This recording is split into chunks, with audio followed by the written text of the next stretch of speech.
What is in this electoral amendment bill that is not in the other? Well, principally, the amendment bill seeks to take care of certain issues that arose from the last election that wasn't backed by law in order to improve the next election cycle. Principally, what is not actually in the former Electoral Act that is in this one includes the issue of card reader, giving a legal backing to the card reader device. Because you will recall that whereas INEC used card readers in the 2015 elections, it was without legal backing to such an extent that when the issue of excessively, what people describe as excessive use of incidence form by certain parties that earned them victory, the Supreme Court could not invalidate such election because there's nothing in the law that says incidence form cannot be used excessively, and the candidate itself was not even backed by law. Incidence forms were used excessively. Yes, that is the contention of those that challenged the results of Rivers State, Akwa Ibom, and some other states, for example, excessively. It was believed that, look, the issue, the exception that the incidence form allows where the candidate does not function is a loophole that was exploited by politicians to excessively now use incidence form to actually raise their own, voting advantage. Now, whether this is true or false, the fact is the Supreme Court said, well, there's no law against using incidence form, and there's no empirical evidence to show that it was excessively used. Besides, the candidate itself is not a legally binding device. It's just contained in the guidelines, electoral guidelines. By the way, the INEC is allowed to actually evolve guidelines to, conduct elections. But when such guidelines come in collision with the law, either the Electoral Act or the Constitution of the Federal Republic, of course, that will be stepped down. So in that case, the card reader device was rendered impotent by that Supreme Court judgment. Okay. So to correct that, it has been given the backing of the law. And it also includes transmission of results electronically, so as to avoid the shortcut and the manipulation-prone processes in the so-called collation centers between the World Collation Center, local government, and then state collation centers. There are usually, a lot of issues around manual collation. Yes, at the collation centers. So this aims to eliminate, that particular problem and improve the overall electoral process. Secondly, there's also a very important point. It's what happened in Kogi State, for example, when the leading aspirant or the leading candidate died when the election was not yet concluded. During the election. During the election, it was like a lacuna. All sides of the debate were right. So now, to take care of that in clear terms, this amended Electoral Act also makes provision for specific actions to be taken when such an issue comes up. We do not pray for it, but whenever it comes up, it has especially made provision for the parties to go back to their primary election process to nominate a fresh candidate to replace the dead candidate. So these are some of the innovations. It also puts a cap, if you know, a cap, on the amount of money that political parties can actually extract from candidates.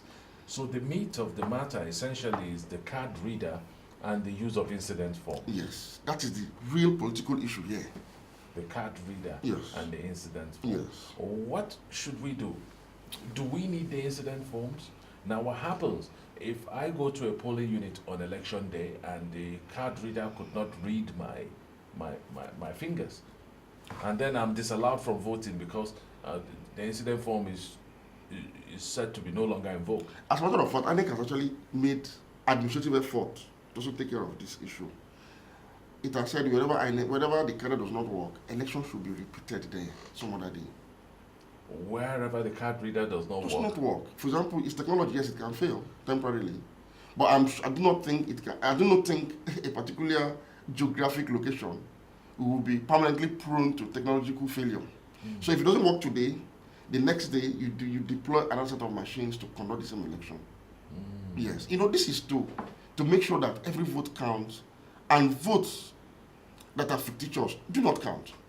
Because for those that are actually, criticizing the president for not assenting to this particular amendment, point out to the fact that, look, there was an unusually high rate of incidence form in the 2015 elections.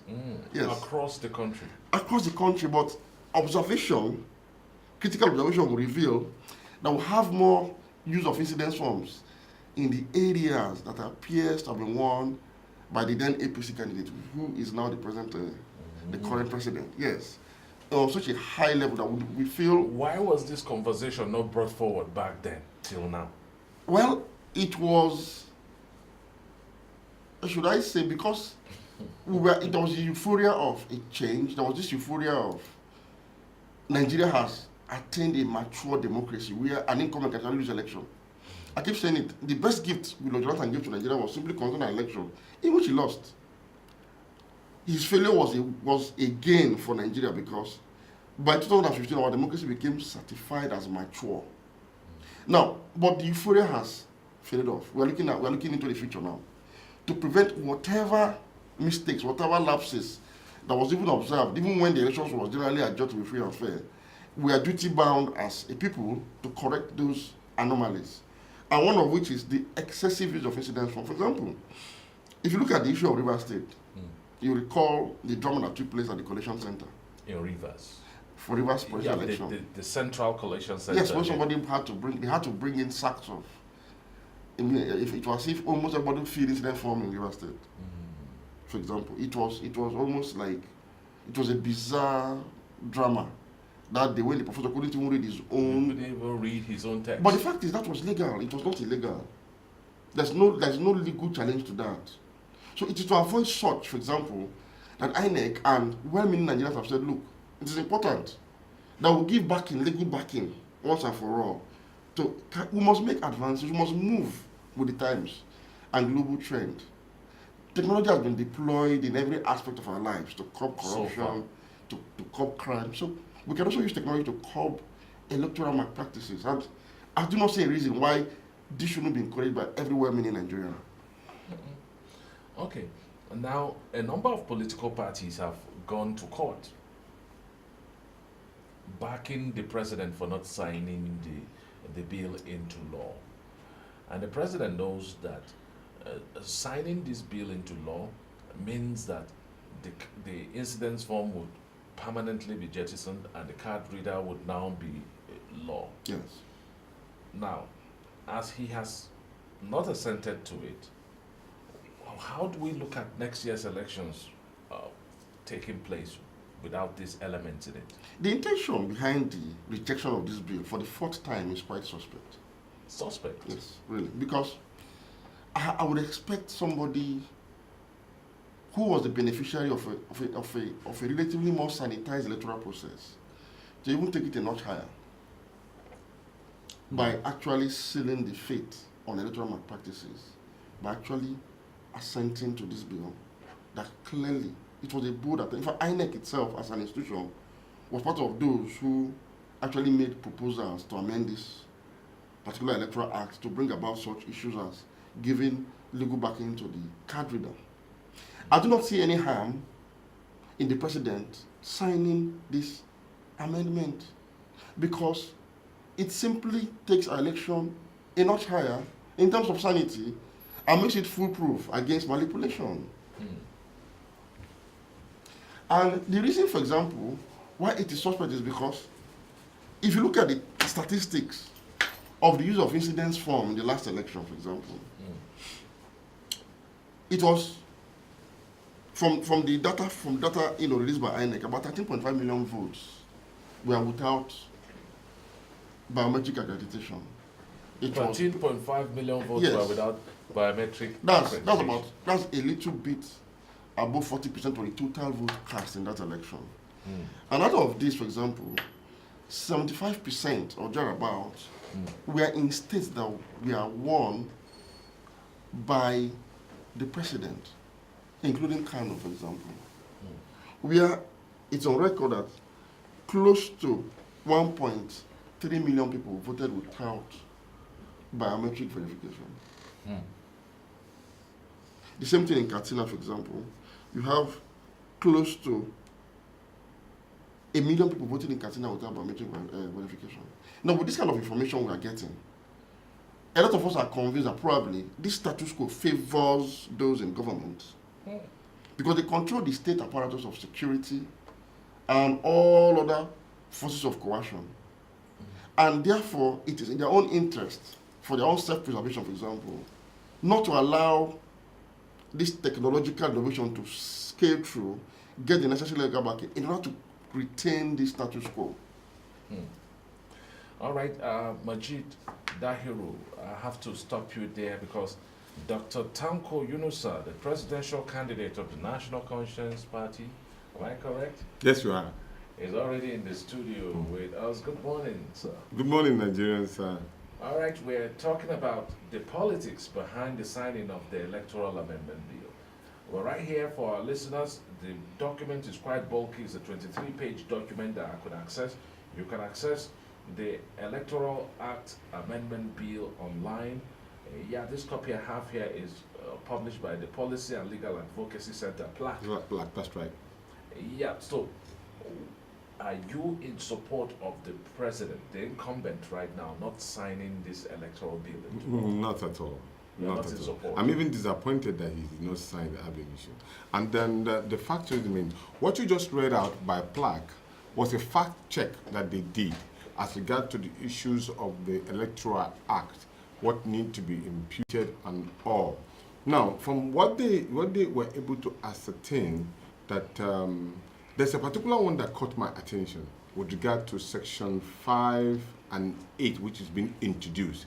That deals directly with the issue of appointment of the Secretary of INEC and other INEC officials. Now, in that section, what is saying that if you refuse to identify whether you are affiliated to any political party, you will be fined or jailed 5 years, or at the same time pay 5 million naira fine. Now, what they are trying to do is that over the years, there's been an accusation and counter-accusation that many commissioners in INEC and other appointees of INEC are actually card-carrying members of the political party in power. And even at the moment now, you'll be hearing about particular commissioners being accused of being members or sisters or niece of a president who is in power. And that, of course, that gives you the feeling that there is a biasness right from the beginning when the electoral umpire that was supposed to be seen to be unbiased has people who have a particular interest. And if that is being cleaned up, and that will make it much easier for us to have an undiluted and probably a dispassionate and free and fair election. And then probably that's some of the areas in which the president is apprehensive of. You see, one thing that pains me in Nigeria, and I find it very difficult to take, is this. Any moment that we're trying to make correction, people will be referring to the past, that so party did X years. And so we are trying to correct it in very lesser years. That does not hold water at all. Because right from the beginning, what we are expecting you to do is give us something new, what Nigerian people are actually yearning and demanding for. If we seriously are interested in giving Nigerians a free and fair election, that Electoral Act must be signed into law impromptu. In fact, the problem of not signing that Electoral Act gives us a signal that the president is not ready for a free and fair election. Simple. Dr. Tanko Yunusa, presidential candidate of the NCP, is in the studio. Now, from what I have here is insertion of a new subsection 5, that's now on section 8. And the proposed amendment seeks to penalize persons who knowingly fail to disclose their affiliation or membership of a political party in a bid to secure an appointment with the commission. Failure to disclose such information attracts a fine of at least 5 million naira, imprisonment for at least 5 years or both. Now, this position can be understood within the context of the Commission's principle of non-partisanship. Yes. That was what was passed by the National Assembly. Yes.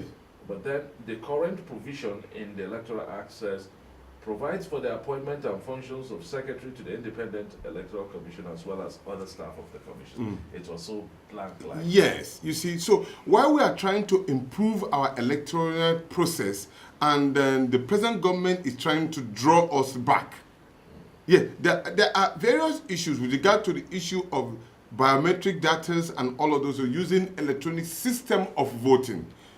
A clear example is that even when you go to court, they will tell you that the Electoral Act and the Constitution does not recognize anything that has to do with electrical voting. And that there are so many issues that are being raised with regard to issue of card readers and all. But once the Electoral Act is being signed into the one that is with the president right now. Yes, being signed into law, it will take care of the issue of electronic voting. You saw the chairman of INEC struggling to give us a new voters form that people will use. It's so difficult with the 91 political parties as we are. People have moved within the analog age to a jet age, which we can be able to learn from. Can you imagine India and all other people are going electronic, they vote in such a way that is so comfortable for the people? Why is it that it's so difficult for us to do something that will make the lives and everything that has to do with our processes much easier? Must we subject our people to all form of difficulties continuously? And we know that these particular issues is inimical to the survival of democracy, because anarchy is looming. If the president refuses to sign that particular, we may be forced to go to court. And if we don't get what we want, for our demands have been granted, we may go to the streets to demand for our right that the president should sign that particular electoral, as long as it favors the interest and improving the democratic system in this country. And the fact still remains, and I'm quite disappointed, that if the president cannot clearly identify the reason why he feels that electoral act should not be signed into law, there was no clear demarcation. And besides, those areas in which he has contentions with have been returned to the National Assembly 4 times. Now, what do you think has made it seem as though the president is paranoid?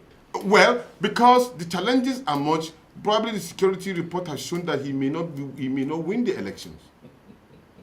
Because if you are comfortable and you are doing a law that you know will be for the advantage of the president and the future of your own country, then why are you drawing back? Why are we drawing back? And besides, what we are expecting, for somebody like me and a whole lot of others, we are expecting the president to do something different from the old past. If we are accusing the political party that led this country in terms of manipulating the system, not doing the right thing for the people, not doing propaganda, telling of lies and all, we were expecting that the present regime, which came on power with the change in Matra, will be doing something different, irrespective of whether somebody has done something bad in that future. You do something that is right, and that will have been sellable to the eyes of the people. Now we are not sure of whether the integrity level of Mr. President is not on the line on this particular matter. Now, you're the presidential candidate of the NCP. Let me bring our listeners to speed to who you are. Yes. What does your party stand for, and you in particular? We are a masses-based political party. We believe in the emancipation of the Nigerian people from the shackle of poverty to greatness and comfort. And this has been our guiding principle as a political party. And even when we say that this is what we want to do, we have a document called the Manifesto of the NCP. It is tagged the 10-Care Program. I call it the TT, the EE, the HH, the WXP, which has the 10-Care Program. And the 10-Care Program has to do with employment, education, health, housing, transportation and telecommunication, water, security, and then power. These All of this, you may say is 10, but they are calculatively involved into one program, because each and every one of these particular program of the NCP has a ministry attached to it. And each of the ministry is expected to do X, Y, and Z. I give you a clear example. In terms of employment, which is one of the major problems that Nigerians are facing, the youth, which represent about 60% of the population of Nigeria, are unemployed. And that is a recipe for danger, anarchy, and chaos. Because when people do not have work to do, they resort to all kinds of ways of survival. And that dovetails into the issue of vote buying, thugs, and thuggery. But what we are saying is that we have 774 local government in the Federal Republic of Nigeria. Each of the local government in Nigeria have a domicile way of survival. I give you a clear example. I am from Kura, from Kano State. In Kano State, in Kura, we produce rice and other agricultural products. But once you go to Kura, as I speak right now, on the road, you will see our people selling rice, people coming from all corners of life to come out. But the fact still remains, that rice is being produced in a crude manner. It's being produced in a crude manner, reducing the capacity of the people to produce more. So what do we give as a solution? We say that each of the local government of the Federal Republic of Nigeria have a domicile cottage industry that will take care of the domicile way of survival of the people in that area. Another example is Ekoma and its surrounding. Ekoma is known for having this particular palm kernel which Malaysia came to pick over the years in the 60s to go to their own country now, even forgetting about their oil, to major more on palm kernel, and they are now the major producer of palm oil. So if we have a domicile way of survival, a cottage industry that can produce that particular palm oil in large form, it will cater for the Nigerian people, and then we'll start exporting. We'll start doing the same thing with rice, we'll start doing with cucumbers, we'll start doing with tomatoes, we'll start doing with hardwares, wrappers, and all of those ones. Can you imagine? In Kano and Kaduna, all of the fabrics industry are down. And that will have reduced the level of unemployment from 1.8, according to Nigerian Bureau of Statistics, to at least 7 point something, that's 7.1 or 7.0. That will have reduced it to one single digit. And we will have had most of our young men and boys, girls, employed in their area, thereby developing their community, making it more conservative, not this kind of one that will leave the community where people have to be rushing to stream to go and get water to drink. And at the same time, when we come home, they say, Mama is sick. Then you say, you are the boy in the house. Now you go and bring Mama to the town. And when Mama could not get probably medical care, you return Mama home. And maybe a few days later, you just hear Mama is dead. We have returned our villages and local communities into dead zones. We are not developing the rural areas where the people come. And that is why it's very difficult for us to take care of this issue of vote buying.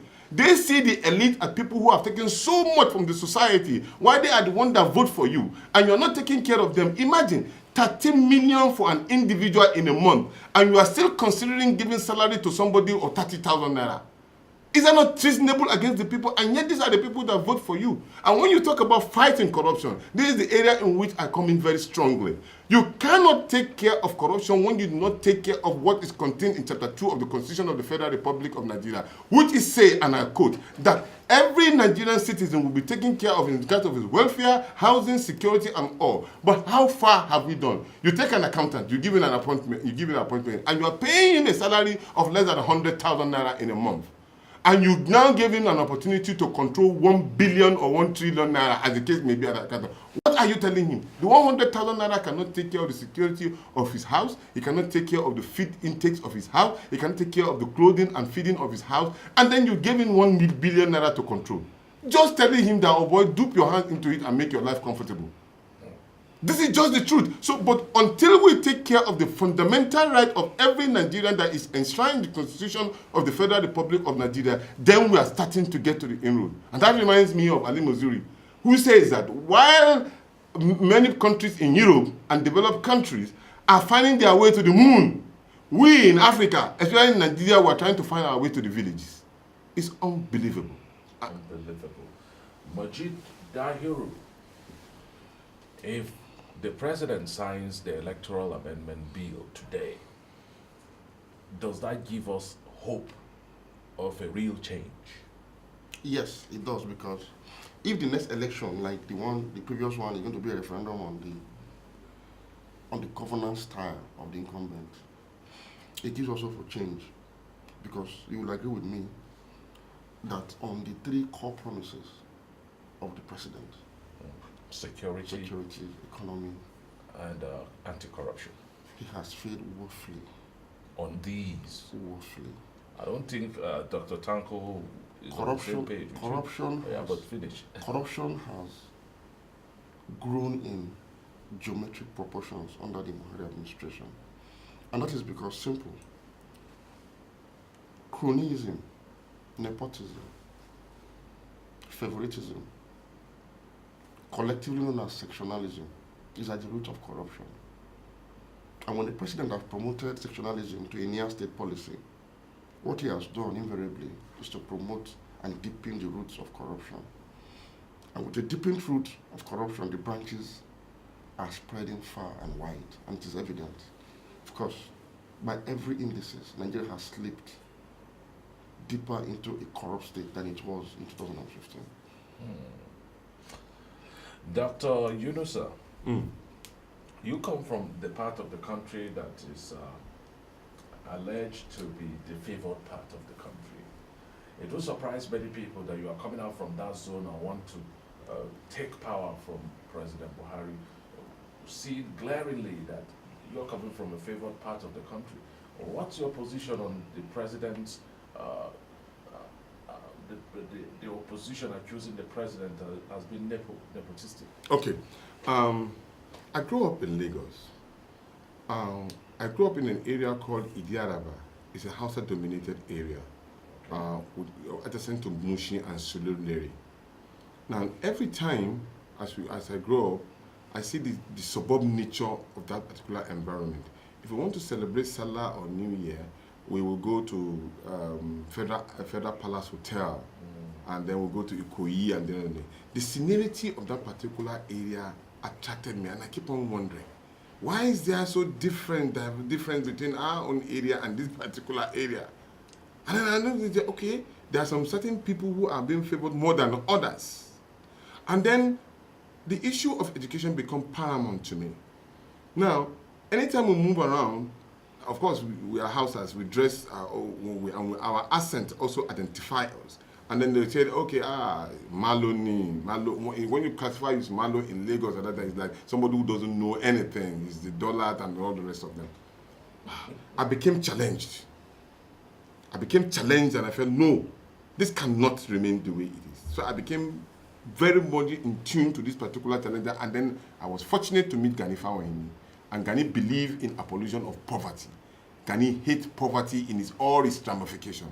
And we became good in that regard. While he was promoting his finances of foundation, of funding of the children of indigent in every part of this country, I was drafted to go to the North, ABU, and all of those ones to do that.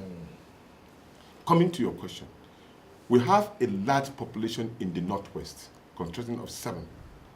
But the same favored that you are calling us in the Northwest are the most backward.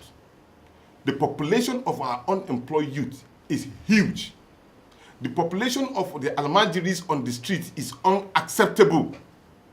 The population of women not doing anything but probably in their home, domiciling only to become useful and useless to themselves because of the way they are in their own home. They are gagged in their own houses. They only do manual jobs within that particular environment. So if you look at it, we are not that favored. It's only microscopic few that have held us down for too long that are the one favored. And that's why I, for example, reject this particular issue of nepotism that is being done by the president. It's unacceptable to us. We are Nigerians. And so therefore, every Nigerian must be taken together. You don't differentiate from one color on. Poverty does not know north, west, south, and east. A poor man is a poor man anywhere, any day. In fact, as a classification of a poor man is being regarded as somebody who cannot take care of his leisure. This leisure is in the hands of another person. Then that person is poor. Perpetual poverty is unacceptable to me as a person, not to my party or as a country. Because Nigeria has no business with poverty. Because the population that we have in large number is market on its own. Majid? Yes. You know, true to what Mr. Tanko has just talked about, it's unfortunate that the North is in a double jeopardy. Buhari sectionalism has brought scorn to that region. Yet, Scorn. yes, yet, it has not favored the people of that region because it is to the privileged few elites that are friends and family of those in power that are benefiting from Buhari sectionalism. And that is because, see, Nigeria is one country. You cannot develop any part of Nigeria along sectional lines. We have a common currency. We have a common foreign exchange. We have a common interest rate. We have a common foreign policy. We have a common immigration policy. Therefore, Nigeria can only be developed along an integrated framework of socioeconomic development. Now, any attempt to think you can develop any part of Nigeria along sectional lines, you end up achieving the opposite of what you set out to achieve. For example, today, Nigeria is the third most terrorized state in the world, after Afghanistan and maybe Pakistan. And Pakistan. Now, you will agree with me that the part of Nigeria that has given us that notoriety is the northern part of this country, because today, despite appointing a defense minister from Zamfara today is one of the most unsafe places on the continent of Africa. That the president has concentrated security heads and chiefs in the north has not saved the region from degenerating further into the most unsafe part of Africa, peacetime country in Africa. What does that tell you? Buhari sectionalism has failed, even the north. And that is why I'm worried. I'm a northern as well. And I'm worried. And I'm saying the north shouldn't take the rest of Nigeria for granted by insisting on its worst as its best. 2019 affords us an opportunity for a new beginning. It is clear that this style is not working for anybody, not the north and not for Nigeria as a whole. Like Dr. Tanko just said, from 10 to 13.5 out of school children in Nigeria, there is no economic policy by the Buhari administration to elevate the northern region from its educational backwardness. There is none, not a single policy.